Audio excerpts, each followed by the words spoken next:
Yo guys, the crazy Balada is here and now અપડેટમાં એવું છે કે અમારી જે બીજી બસ આવી હતી અમને લેવા માટે એ પણ અત્યારે ખરાબ થઈ ગઈ છે અને એની અંદર અત્યારે કોઈ બેરિંગનો પ્રોબ્લેમ આવી ગયો છે. અમે વાસદ ચોકડી પાસે પહોંચ્યા અને ખબર પડી કે બસમાં કોઈ મેજર ફોલ્ટ આવી ગયો છે અને એનું રિપેરિંગ શરૂ થઈ ગયું છે. અમારા જે પેસેન્જર છે અત્યારે ખોરવાઈ ગયા છે, બધા થોડાક આમ બેઠા છે, થોડાક આ બાજુ બેઠા છે, બધી બાજુ. અને ખબર નહીં હવે લગભગ મેકેનિક એમ કહે છે કે કલાક અડધો કલાકનો ટાઈમ લાગશે રિપેરિંગ કરવા માટે.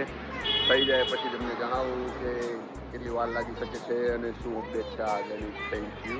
જોઈ શકો છો કે અત્યારે એપ્રોક્સ 1 વાગી ગયો છે અને હવે લગભગ રિપેરિંગ ખતમ થવા માટે આવ્યું છે અને બધા ધીમે ધીમે હવે બસમાં બેસવા તરફ જઈ રહ્યા છે અને અમે હવે વાસદથી સુરત તરફ નીકળવા માટે તૈયાર થઈ ગયા છીએ. આગળના અપડેટ માટે બન્યા રહો મારી સાથે. હું છું ધ ક્રેઝી ભાલાળા, તમારો જેમિશ ભાલાળા. Thank you. તમે કહી રહ્યા છો કે જંતુ પાછી સવારે 9:30 વાગ્યાથી નીકળી ગઈ હતી અને સુરત તરફ જવા રવાના થઈ ચૂક્યા હતા અને અમે અત્યારે તમને દેખાય છે કે સુરત ટોલ નાકું અમે પહોંચી ગયા છીએ ચોર્યાસી અને એપ્રોક્સ 5:30 વાગ્યા સમથિંગ અમે લોકો સુરત પહોંચ્યા હતા.